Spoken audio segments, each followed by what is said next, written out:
Point State Park is a beautiful oasis nestled in the forks of the Ohio, Monongahela, and Allegheny rivers.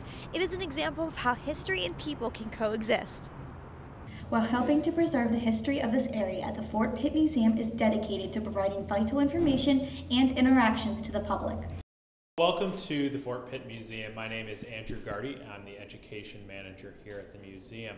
The very first group of Europeans to build or think about building a fort here were Virginians. In the spring of 1754, 40 Virginians built a small fort here. When one morning they woke up and found about 1,000 French soldiers outside. And for the next 4 years, the French would dominate with their fort, Fort Duquesne. In 1758, the British decided to take back the point, led by General John Forbes. And when Forbes and his men approached the point, the French actually blew up Fort Duquesne. The British built a small temporary fort here called Fort Mercer, which lasted for about a year. And then in 1759 began construction of Fort Pitt.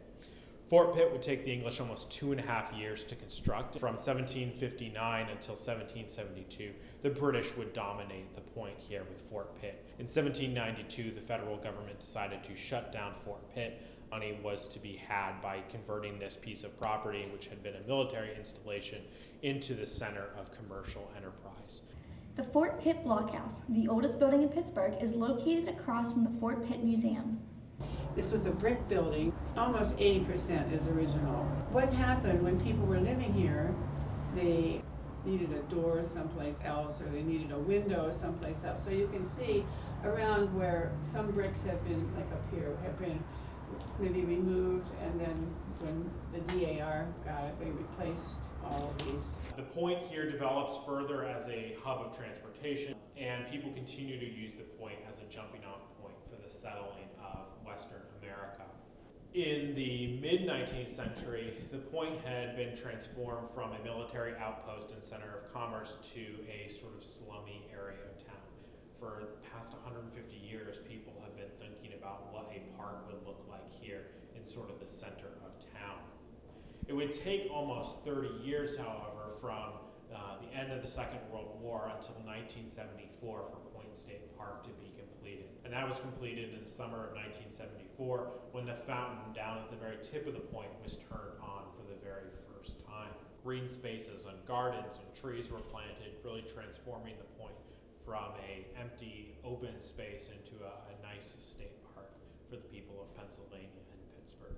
Now, Point State Park and its 36 acres are a National Historic Landmark. $33 million have gone into beautifying the park as a whole.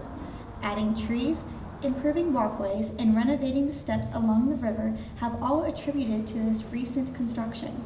$9.6 million has been spent on the fountain at the tip of the point. Construction crews have been hard at work to finish this project by June 7th for the reopening festivities. Pittsburgh residents enjoying Point State Park share their thoughts on the recent construction and their enjoyment of the point.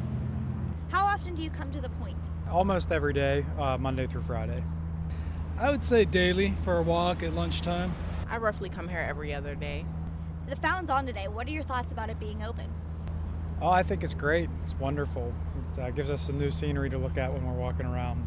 It's beautiful. I think it's pretty. I enjoy it. I come down here a lot to look at it, but the fact that it's on today makes it more enjoyable. Are you going to be coming by for the June 7th reopening of the entire park? If it's during the week, probably. If it's on the weekend, probably not. I was unaware of it. Yes, I am. After all the construction, how do you think they've done with the park? I think they've done a wonderful job. It looks great. It's beautiful. They did a very nice job. Yeah, just look around. Open to the public. Great space. I think it looks a lot better than what it did before.